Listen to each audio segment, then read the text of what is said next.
Mark out.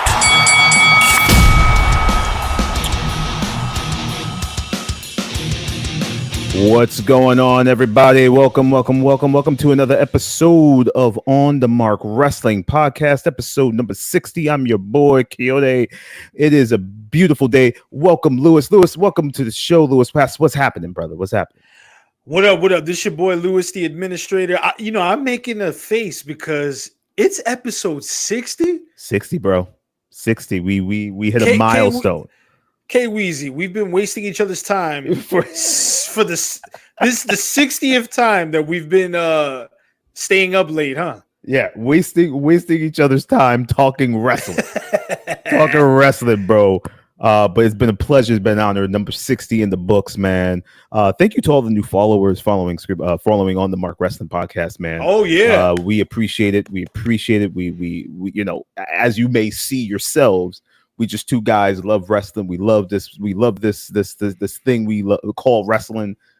You see it. We just bringing you the real and just talking, man. That's all we're doing.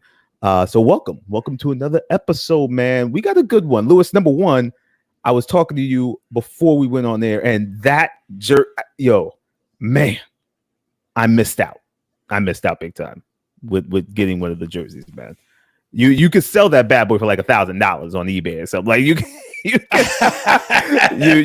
could sell that bad boy. I think people are looking for it. Well, I don't know if you recall, but when we were walking through SoFi Stadium, I think it was like night 2. Yeah, there were like random people coming up to me like, "Yo, where'd you get that jersey? I can't find it anywhere." And that's because they were already sold out. The Superstore wasn't selling them anymore, and then the stadium itself wasn't selling them anymore. That's just been my thing, ladies and gentlemen. I've taken a liking to just collecting WrestleMania jerseys, whether it's football themed, baseball themed, or basketball themed, because those are the ones that you can only get from the Superstore if you're there for the festivities in person. Yeah. Yep. You like WWE shop right now, they sell all kinds of sports themed apparel for like SummerSlam and Royal Rumble and all that, but they only just recently started doing that. Oh, okay. See, yeah, you got to go to these like the fan fests and all this stuff to see what, because there's always a gem there that you're not gonna get anywhere else. Like you can't just search WWE shop for it, like stuff like that. So the next time, but listen, let me tell you, the Dodgers themed WrestleMania jersey, the WrestleMania 39 from Hollywood. This one is listed on eBay, I think, at like $500-$600. That's crazy, bro. Now here's a kicker. Shout out to Gio. I sent Gio on a mission when he was in Philly. I said, go to the Superstore and find me a jersey that I'm not going to find online. Yeah. So that ECW theme one with the barbed wire and all that, it now goes on eBay for a whopping $2,000. Wait, you got it? Yeah. Yeah. Oh, I didn't even realize. Yo, wait a second. Have you worn it? Yeah, I'll wear it again next week since you brought it up. Wear it next week. But yeah, it goes for like thousands of dollars online because you cannot find that jersey anywhere. Yo, now, I wear it, of course, and I ripped off the tags and whatnot, but I can only imagine if I hadn't ripped off the tags and just left it, and just let it be. But in any case, that's my new hobby. Yo, Lewis, I'm about to do what you do and send people on missions to find me these jerseys, bro. Because why not? Why not, man? These are think about it. It depreciates in value once you rip off the tag and you wear it. True. But because it's worn and you're wearing it, it's like, thrift shop lovers love that kind of shit. Yeah, that's true. That's true, man. Well, but anyway, enough about the jerseys. Listen. We got into some jersey talk, but I want to get into, speaking of Jersey, Liv Morgan. My God, she Monday she came out and she was looking bad, like she was looking good, right? And your boy Dom had a very, very, very hard decision to make, which brings us to our first topic of the evening. And we had to clean it up a little because we didn't want our wives to get a little like, who you trying to call mommy, or who you calling mommy, or whatever. Like we didn't want to get into all that, right? We want to make sure we are saying this properly, right? So the thing is, who would you rather have Mami or have as Mami if you were Dominick Mysterio? From the perspective of Dominick Mysterio, who would you rather call Mami? And this is our Who Would You Rather segment of the night. So, Lewis, I'm going to throw to you on this one, my brother. Who would you rather call Mami if you're Dominic? As of Monday, Dominic said no to Liv. He was like, no, stay away from me. I don't want nothing to do with you. He was talking in Spanish. I was trying to pick up words. He said, te odio con todo mi. The audio is, I hate you. You know what I mean? Man. Te odio con todo mi corazón.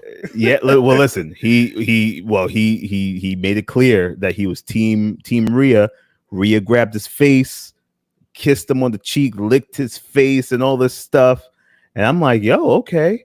Dom is going to turn on Rhea at SummerSlam. This is going to happen. But before that, what's your thoughts? Who does Dom go with, and why? Why?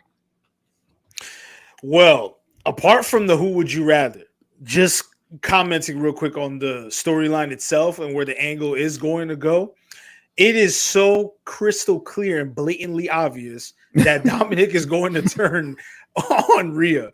I mean, the whole Liv Morgan shenanigans with the crying, it was so obviously obnoxious and over the top. Like she actually, you can tell that she wasn't trying to get an Emmy out of it. Like you could tell it was intentionally bad. Yeah. So it was intentionally bad. Yeah, they're probably in cahoots just to throw Rhea off. But in my opinion, or rather, who would I rather call Mami if I was Dominick Mysterio? I mean, you kind of have the best of both worlds, right? Mm-hmm. Rhea on one hand, she's got the dominance. She's got the sex appeal. She has been the most dominant female on the WWE roster for quite some time. Sure. On the other hand, you got this little cute blonde in Liv Morgan, current women's champion. She's like the new car on the lot, right? That you just can't keep your eyes off of. But if I'm thinking long term for career progression, I'm gonna stick with Rhea. Rhea's gonna be my mom. Wow. Rhea is going to be my mom. Now, Rhea's your mom. Now, you said something very important here. Rhea's your mommy because of the career aspirations. Like she could get you somewhere. Oh yeah, I'm a user. I'm gonna be an opportunist. I'm gonna be the ultimate opportunist. Let's give it up for the opportunist. Let's give it up. Okay, my brother. What are your thoughts, K Weezy? Who would you rather, if you were Dominic, if you were Dominic's position currently, who would you rather call? You know what, man? Mommy's been gone for a minute, and Poppy's got needs, so I might have to. I might have to slide into baby girl's DMs. Listen, man. Listen. Yeah. I got to take everything into account here, man. Right? Liv's the champ. She's got the belt, so she's the most powerful woman on the roster right now. She's the champ, right? True. Rhea is dominant. You got not only Rhea as dominant, but you got the group that comes with it, right? So you got a team. You got a team, right? If it's just me and Liv, it's just us. It's just us. We ain't got no protection. We ain't got nobody else. We out here in these streets and we ain't protected, right? But you going deep. But Lewis. I might have to slide with Liv because Liv is establishing her dominance on the roster. She's establishing that she can get things that she wants, right? She can manipulate and get things that she wants. She's not physically dominant, but she's mentally dominant. And that might just be that's just as good in a lot of areas in this world that I can get used to, right? We could be the young Bonnie and Clyde of the whole roster. We could run rush shot on the whole thing. I see what you're saying with the come up. Rhea can get me to another level. I may become Intercontinental Champion. I could become, I don't know, US champion, right? But I'm intrigued by this chaotic ride that Liv and I could go on. So I'm going Team Liv just for the hell of just to see what is out there that's different, and we're gonna just roll. We're gonna roll together. I'm gonna go Team Liv, and then she had those Daisy Duke shorts. Man, I fell. I fell for it, man. I had to go. I had to go with Liv. I had to go with Liv. She got me. So you essentially would go with the new car on the lot. The new car. Listen, I'm going with. I'm driving past the old joint, and it's not even that old. It still looks good. It's in working condition, but that joint around the corner, the rims are shinier. So I'm gonna go. I'm gonna go over there, man. I gotta go there, man. I'm gonna go Team Liv on this one, my brother. Team Liv. Well, I gotta commend you for going with Liv because. You're right. Removing ourselves from the who would you rather? Mm-hmm. Liv is the hot. She's the talk of the town right now. She essentially took Rhea's spotlight. Yeah. Like that spot that Rhea had before she was injured, it was all hers. Yeah. Like there was nobody occupying that space. Now enter Liv Morgan, winning with women's championship, flirting with Dominic on a weekly basis, playing those mind games, and the Daisy Duke shorts. I mean, Daisy Dukes, bro. The Daisy Dukes. Like, what's next? I don't know, man. That's why I'm intrigued. What I mean? What's next? Yeah, that's why I'm intrigued. SummerSlam is going to be very interesting. So, Lewis, you're calling right now a complete turn on Rhea by Dom. Like, he's complete turn. Okay. Yep. Okay. So then here's 100%. Does Liv retain? Does she almost have to? Does her and Dom make sense if she's not champion? You know what I'm saying? I almost think that it's a requirement for Liv to retain. If my prediction is going to come true, which is Dominic ends up screwing Rhea over and aligning himself with Liv for good, she has to be champion because it wouldn't make sense for Liv to lose the title, right? And then Dominic turns on Rhea afterwards. If I'm taking the opportunist route, I'm gonna go with the one who has the strap, like has the gold, True. And I'm already attracted to her despite my mommy having her suspicions. True. So I think Liv retains. Liv retains. I agree. I think Liv retains. I think Dom turns on your girl, but we're missing something big, man. And I know this was a would you rather call Mami, but we're forgetting about Finn Balor. Finn has been real. That's the friend that you bring around your girl, and he's looking at her with the side eye. He's drinking his drink, looking at her across the room at the party. And you're like, yo, that's my girl, right? And he's like, oh, my bad. I'm sorry. I was just, she's cool. That he's that friend. You got to watch out for him. So does he have any big part in, does he actually turn against Rhea and Dom to go with Liv? Like, there's something going on with Finn because Finn has been doing very subtle things. And last week and in this past Monday on Raw, in one of the segments, Dom goes one way to go to get Rhea, Liv goes the other way to go wherever she's going, and then your boy Finn goes towards Liv. So, could we get something? I just thought of something as you were speaking. Could we get something as crazy as a swerve in which Rhea aligns herself with Finn and turns on Dominic? I'm just saying, could we get something that left field? That would be as unpredictable gets. The only reason nobody would see that coming. The only reason why I would say no is because of the things that Dom, because of the actions of Finn involving Liv. Like everything he's done has been creeped out, has been on the creep tip towards Liv.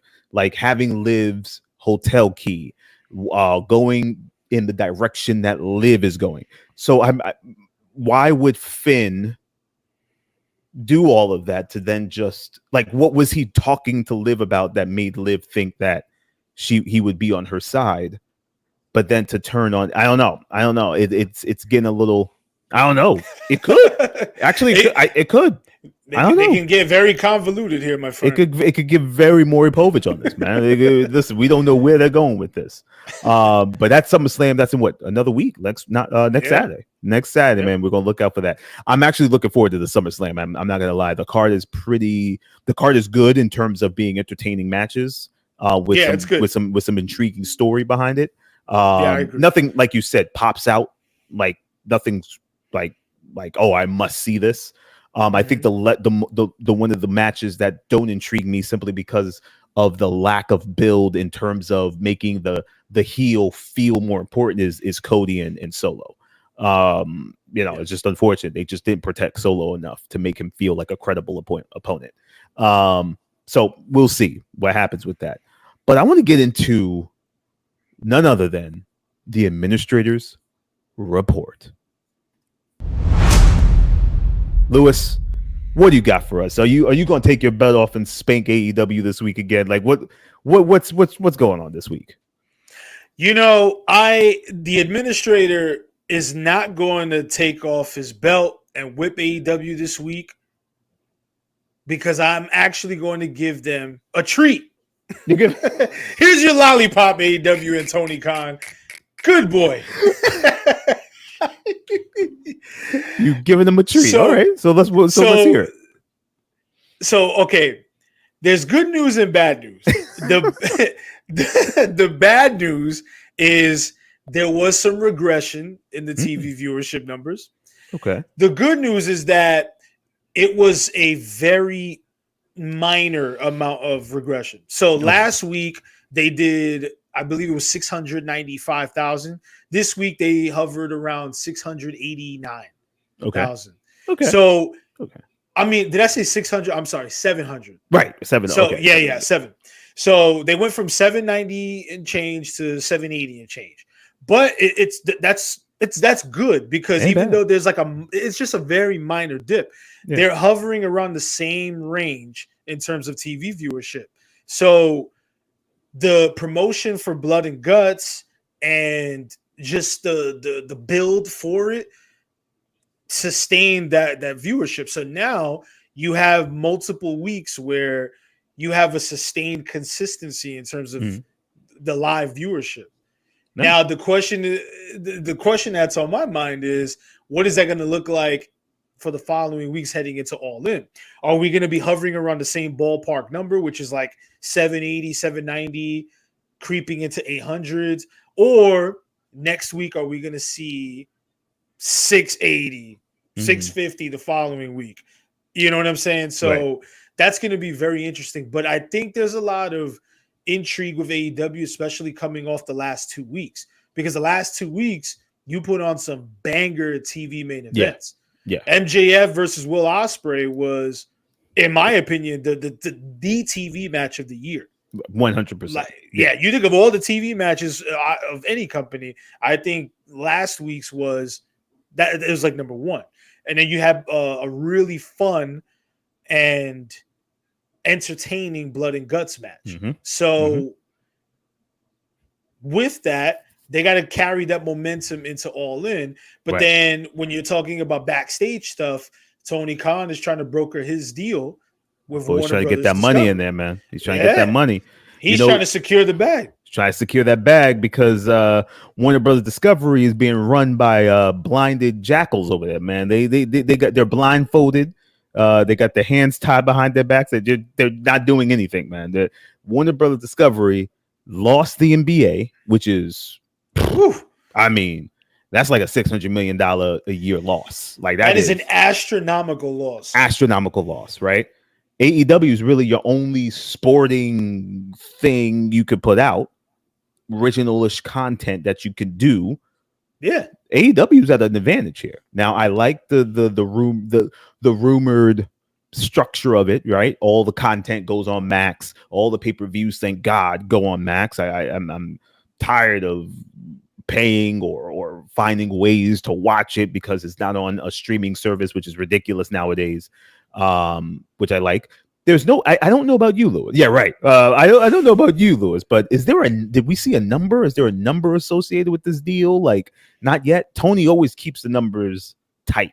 We never know what they're getting.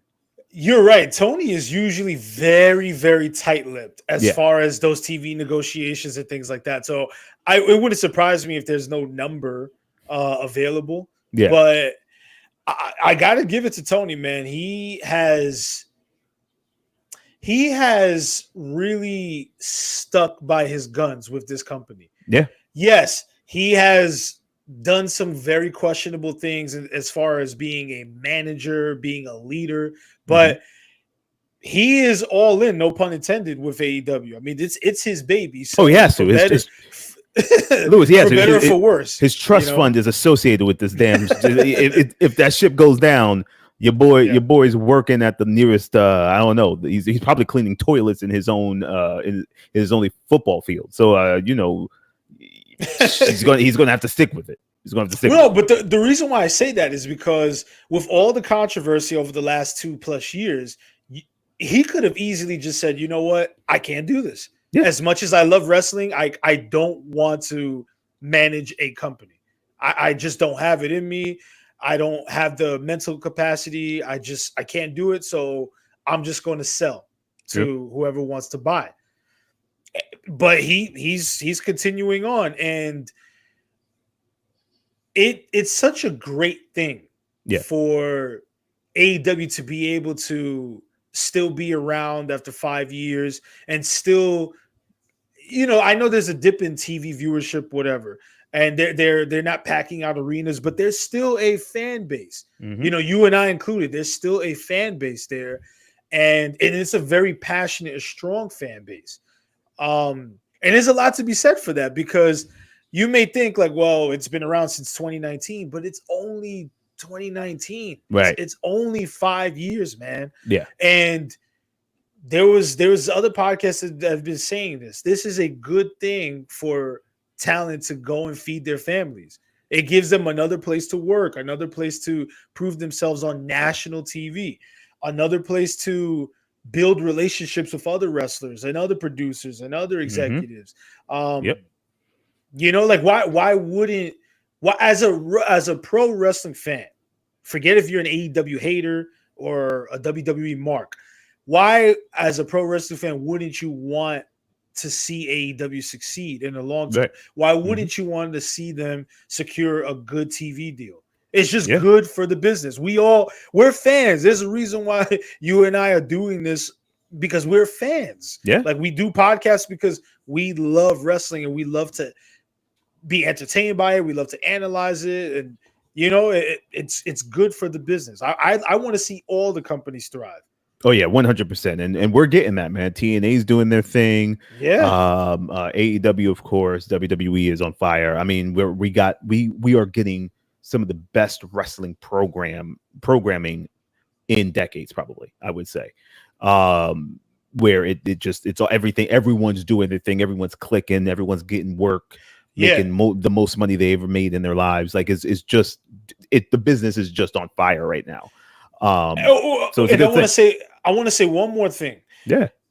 In 2024, like this calendar year, this is the first time in probably a decade or close to it where I am satisfied as a pro wrestling fan. Like I am getting my fix no matter what I tune into. WWE firing on all cylinders. They have been since pretty much the beginning of the year. Yeah. AEW, they've had their peaks and valleys, but for the most part, AEW has been producing bangers. So when I say satisfied, I'm getting a little bit of everything from both major companies, and then some, because like I may not watch TNA regularly or tune in as it's airing, but there's something to look out for in TNA. Yeah. So, NXT has been hot. So that's what I'm saying. Like 2024 has been this is the first year in a very long time for me personally that I feel satisfied. And you, Lewis, that's huge because we haven't been satisfied for years, man. Yeah, oh my God, the people power era, the horror that was that John Cena run back in the day. It just felt like it was forever, and he refused to turn heel, and he just kept winning every Super Cena. Lewis, we got some really bad stuff. We got bad stuff. And now we got mediocre stuff at best. And now with all these companies out here, and there's not even a ton of them, but now that there's so many, there's options. It's forcing everybody to step their game up. Like it's forcing everybody to take it to another level, right?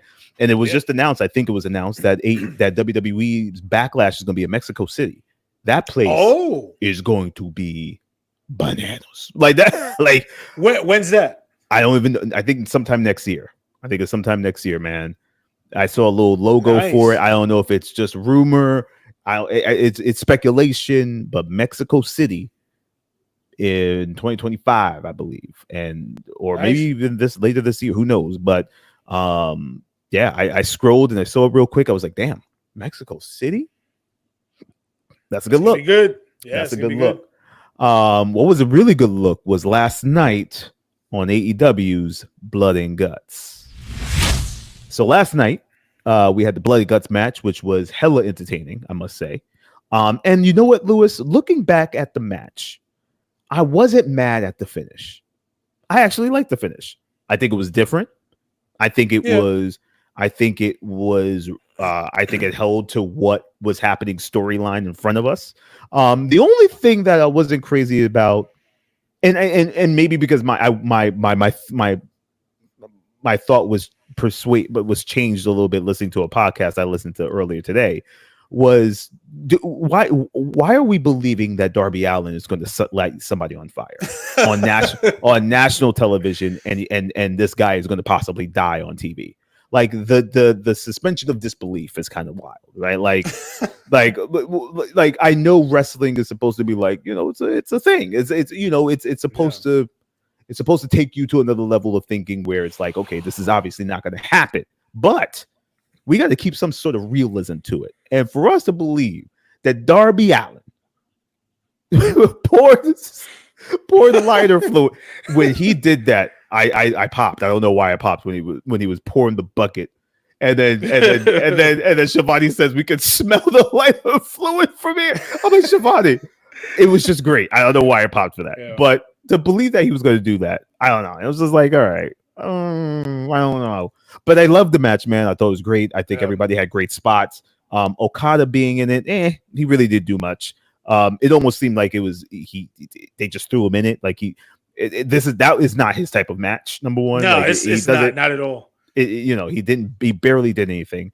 I'm intrigued by the storyline of Swerve and Hangman. I kind of don't want to see the match again, but I'm actually leaning towards I might want to see this match with this Hangman, because he's just unhinged. But with that, you also have Swerve and Danielson, which is where the focus should also be on. And how does that relate to this? Can they do both storylines at the same time and make it make sense? I'm just intrigued. I'm seeing what's going to happen. But the match overall, Lewis, great spots. The staple spot where Okada gives Swerve the finger and he staples it. I popped again. So really solid, fun match that crowd got. Blood and Guts is always good in different ways. Like it's it's always entertaining. Did you feel the same way? Oh, I thought it was highly entertaining. Like you said, the staple gun spots, the barbed wire pallet sandwich, swanton bomb spot, like that. That was good. There was some definitely OMG moments, like the Darby Allin coffin drop from the top. Yeah, that was a lots good of spot. good stuff. Like I said, I told you last night, I wasn't crazy about the ending because it felt a little anticlimactic, but I get it. It was to further the story between Jack Perry and Darby. Yeah. You hit on a good point. I am intrigued to see where they go with Hangman. I don't really think the story. I think part of the story is Hangman just wants to kill Swerve because they put on one of the best matches in AEW history, and that's saying a lot because AEW has had like a ton of 5-star classics. But their match, their Texas Death Match, I think it was, that was one for the ages, right? Yeah, 100%. If they face each other again, what the fuck can they do to not literally kill one another and put one another in the morgue? They've had barbed wire, they've had thumbtacks, they've had glass, like everything you could possibly think of. Those two might as well have a legitimate knife fight. Yeah, like or one brings out a machete and the other one brings out a chainsaw. Like you might as well just kill each other. Yeah. But in any case, I think there's potential for the Hangman Elite story. Because notice how the Young Bucks had stopped the match just to get on the mic and be like, you get your ass in here right now, or else you're fired, because this wasn't part of our agreement, blah, blah, blah, blah. So there's something there. There's something brewing there. Do you think the Matt and Nick send their guy Okada to kind of stomp out some respect out of Hangman, and now we get an Okada Hangman match? I think that's what they might do eventually. I don't know if they'll rush that for All In, but they might do that eventually. And because I think Okada's opponent sensibly should be Mark Briscoe at All In. I think that should be his opponent, unless they go with Mark Briscoe versus Jack Perry. I mean, I'm sorry. Because Darby Allin is Darby Allin's getting Jack Perry. Okay, so there you go. Mark Briscoe and Okada need opponents, and it's in Wembley Stadium, so you might as well have those two feud. And it's going to be a great match because Okada can go, Mark Briscoe can go. I didn't even think about that. That's an interesting one. Okay. Yeah. I just wonder how this is going to work storyline wise when you are so heavy handed with the Swerve and Hangman story right now, that the bigger story here, Lewis, that we were talking about this morning via what the hell is that thing we use to message each other? Marco Polo. Yeah, via Marco Polo is Danielson's done. Like if this is like, that's so big news. This is his swan song. Like, aren't we supposed to be throwing all that attention to him and Swerve and building that to be like the match of the night? I just feel like it's I don't know what they're doing here, and I don't think they throw Hangman into this match to make it a 3-way. I don't want to see that at all. But do we get Hangman and maybe Swerve at All Out? Because remember, All Out is what, a week after. Yeah, it's a week out. You're right. So that's a possibility, but I'm just, they're being so heavy with this. It's distracting, and it's not giving Danielson, who I think if this is it's not giving him the proper like attention. Right? He had this little backstage segment with Jeff Jarrett, but that didn't really do much for me. Like, I was like, all right, it's cool, but I forgot all about it. My mind is like, damn, where is Swerve and Hangman going with this? You know what I'm saying? Like, what are they going to be doing? So, on that note, with the Jeff Jarrett and Danielson interaction backstage, that was very well shot. Yes. The editing was smooth, and I liked the multiple camera perspective. It was very well produced. That was from like a producing standpoint. Oh yeah. They still have 4 weeks left. Oh yeah, they got time. So there's time to really make this Danielson Swerve match feel like the big deal that it is. Because Bryan Danielson, he went on record and said that his contract does expire August 1st. Oh wow. That's when it expires. Now, he obviously has an agreement with Tony Khan. He's still going to work the next couple of weeks and have his match for the world title in London. Yeah. But it leads me to believe that this is it for Danielson. Like, this will be his retirement match. Win, lose, draw. Wow. If he wins the title, he's gone. If he loses the match, he's gone. But I think this will be his send-off because he's already committed to not signing any more pro wrestling contracts with his wife, and he wants to put his focus on being a family man, and that's very commendable as a parent myself. Mm-hmm. But the other part of it too is his doctor says your neck is not going to hold up, dude. Like, bro, so the neck ain't that great.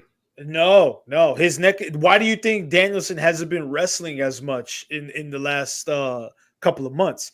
His neck is not in the best shape. So he's gonna go all out at All In, but that you know what I'm saying. But that's it. That's it, man. This is yeah. Wow.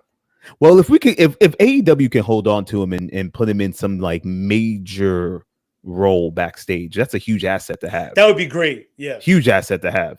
And I think he is something backstage. I think he's got some title. I forget the name of it, but he's something backstage where he's involved with the talent somehow. Yeah, he's very involved. Last year, he was part of the disciplinary committee that got rid of Punk. So yeah, involved is an understatement. That is true. Your boy kicked Punk out of the company. That is true, my brother. But think, going into being kicked out of the company, we got some contract expiring. Actually, very soon, or already happened. So, man, I just love that segue. Reports are Bobby Lashley, MVP, and Tamina are leaving WWE. Now, Tamina, I thought was already backstage doing something with the women's division anyway, in terms of just producing or agent or whatnot. I didn't know she was like leaving. That's what I thought too. I thought she was a producer or a trainer. She was. Right? She was. Okay. Now, AEW could benefit from a Tamina, older veteran in the back, kind of leading some of the women. I could see that. Coming up with producing some matches. I could see that. Even though, and I'm going to just be honest here, Lewis. I'm just going to be honest. I was never entertained by Tamina matches. I think she just had an aura about her. I don't even think she was that great, but she is a elder statesman. She's been at the top in terms of being in the company of all companies, and she can bring some of that professionalism, some of that knowledge to the women in the back who haven't, and kind of like mentor them. I think she could be an asset. Bobby Lashley and MVP. I love that they're free agents and they can do some work in AEW. I love that. I don't know why. I think that vision of Bobby and MVP together just it speaks big time to me. And I am down for a Bobby MVP show up in AEW, man. I kind of like it. Now, I don't know who they're feuding with. I'm going to have to really think about that, but I'm digging it. I don't know. What do you think? They could feud with Swerve and Nana. But I think so. I read that MVP could possibly stay in WWE as an agent / producer. Oh, okay. So okay. MVP. They might keep him in some sort of crucial backstage role. I like it. Now, he could just very well say, nah, thanks, but no thanks. I'd rather make more money and work less if I go to AEW. Because he could also do this. He can have the same job responsibility in AEW. If he can be an agent, a producer, I don't know, whatever. Mm-hmm. For Lashley, I wouldn't mind seeing him in AEW. I'm not the biggest Lashley fan, but it's another talent. But he might get lost in the shuffle. I also wouldn't mind seeing him in NXT. I mean, not NXT. Interesting. I'm sorry. Did I say NXT? TNA. TNA. Okay. But you okay. you know why I said NXT Yes. because of the whole TNA NXT Yep. working partnership. But yeah, why not? Right? Like you made yourself a bona fide superstar in Impact. TNA. Yep. Yeah. So why not return to your old stomping grounds? I like it, bro. He has options, so that's a good thing. It's not like WWE is the only game in town. He has options. I like that. I like, but if I were him, I would go with AEW for the money. Right. But like you mentioned, your boy can easily get lost in the shuffle in AEW. Yeah. Like he might show. Lewis, where the hell is your boy Keith Lee? Come on, man. The Bearcat. Where's your boy Keith Lee? Yeah. Where's your boy Keith Lee? Right? Keith Lee, listen, AEW does what they do best is Tony Khan is the kid in the playground that brings his shiny new toy, shows it off to everybody, takes it back home the next night, and you never see it again. Like because he either broke it or lost it or can't find it. You know, or he lost interest. And now he's bringing out the new shiny toy and he's showing everybody, and it's a continuous cycle, and that's what Tony Khan does best. He will hype you, he will show you out, man, and then you kind of disappear. And dude, we're not even talking about Ricochet hasn't even premiered yet. We haven't even talked. Like Ricochet is going to be on this on this company's roster very soon. We haven't even seen him yet, and I wonder how they're going to. Where do you slot him in? Yes, you could put him with Ospreay, and they could give you high flying. Okay, yes, but storyline wise and honing on Ricochet's promos and all that stuff, how do you book him to make him feel like a star that he wasn't in WWE? How do you get your money's worth? Like, I'm just very curious. And that's why I'm always skeptical about these signings because, sometimes they mean nothing. I'm not crazy about Bobby Lashley either. I don't think he's great. He's, of course, got the look and whatnot. He'd just be interesting for new matches. He's a dream match guy. He would just be very interesting to see in new matches. But maybe you're right, Lou. Maybe going to your old stomping grounds in TNA, man. TNA is a different company. They're hot right now. Yeah. I mean, why don't you just go back there and just chill out, play around, make a couple appearances, and if you decide to go to AEW, then you go. But it's gonna be interesting. I don't know. I like that, but I do like MVP at the back of WWE though. I do like that. I think he will lend a lot of knowledge and stuff. But maybe MVP still wants to be on camera. That's another thing. Maybe he wants to be out there. Because if you still have the ability to cut promos and put people over, why not? And there's a rumor that they might actually link up with Shelton Benjamin and reform the Hurt Business. The Hurt Business. There's potential, Damn, but Shelton's old as hell, bro. Yeah, I know. I was just gonna say that. Can he still go? I don't know how much he can go. So it might be a very limited Hurt business. That's gonna be it's gonna be a hurt business. Yeah, it's gonna be like trying not to get hurt business because it's gonna try not to get hurt business. Because listen, they're old, man. Like Bobby could probably still go, but your boy Shelton, I haven't seen Shelton in the ring in like, was it a Rumble he premiered? Like he showed up in? Like I don't even know the last time I saw him. Yeah, this isn't. You're not going to get the Shelton Benjamin circa 2005 where he's jumping off ladders and things like that. No, we ain't getting that Shelton. That Shelton. we're not getting that Shelton. We're going to get the Shelton that got super kicked flying off the top rope by Shawn Michaels and get his head knocked off. That's the Shelton we're going to get. We're going to get the Shelton that's vulnerable and could possibly break down at any moment. I don't know if I care about seeing Shelton and Bobby together. Like that doesn't move the needle for me. I don't know. Me neither. Yeah, I don't know. But we shall see what happens to these contract signings or these contracts expiring rather in the weeks to come. But one thing I did want to quickly talk about, Lewis, is that Your girl Camille made her premiere on Wednesday with Mercedes Moné, which I loved. They've had Camille signed for months now. They just didn't have anything they just didn't know what to do with her, I guess. But they've had her signed for months now, and I have never seen her wrestle. I don't know her work. I just read things and seen clips, and she looks dominant. She looks like she's massive in size. She looks tough. I'm very intrigued, and I like the link up of Mercedes Moné and Camille. That's a very good one. It's great. And then today at Comic-Con, I don't know if you saw those clips, my brother. It's official.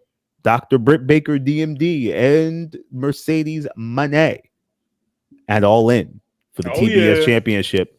It's finally made. I loved what they did. I was feeling it. It was like a died down WWE version of a like skirmish or fight during a press conference. You know what I'm saying? They did their best though, but it was good. It was fine. It was fine. Listen, they got press on them. They got press. That's all that matters. And I gotta say, man, Britt, she still can't wrestle, brother. She's still bad. That showing on Dynamite was no good. It was no good, man. I think it was okay. It was all right. I've seen worse. Was the match? You're saying the match was okay, or she was okay? The match was okay. Okay, because I wasn't really dissecting her performance like that. Lewis, it wasn't good, bro. But I mean, I think that's what you're gonna get with Britt Baker. I don't really think you're gonna get anything better. But I'll tell you what, I prefer her over Jade Cargill. I agree. In ring wise, you know. Yeah, like Jade Cargill has everything else, but in ring wise, I would still take Britt Baker. I agree. I would take Britt Baker, but by a very slim margin. Like it's like 1A, 1B kind of thing. Like it's not like Britt is not making Britt doesn't make or Jade doesn't make Britt look like Dean Malenko. You know what I'm saying? Like you know what I'm saying? Like she doesn't. She's not like that. But I take Britt, yes, over Jade. So we shall see, man. Lots of things going on in the wrestling world, my brother. We got SummerSlam next week. We'll see. We see how that goes. What pans out from that, and then and until then, also we're gonna see what all the stuff leading up into All In. Where are we going storyline wise? Tony, which I liked, started the stories early, so by the time we get to All In, it's just gonna feel big. So I appreciate that. It's gonna feel big. It's gonna feel big. Absolutely. But listen, man, this was episode 60. Join us next time for another episode. Check us out on our Instagram, Facebook, YouTube, all that stuff, man. Thank you for the follows. Thank you for sharing. Thank you for just sticking with us through this whole thing. Until next time, this is On the Mark. Lewis, you got anything to say? Peace out. Peace out. You've been listening to the On the Mark Wrestling Podcast, a Scriptly adapted production. Follow us on Instagram and YouTube at On the Mark Wrestling, and email us at onthemarkpodcast@gmail.com.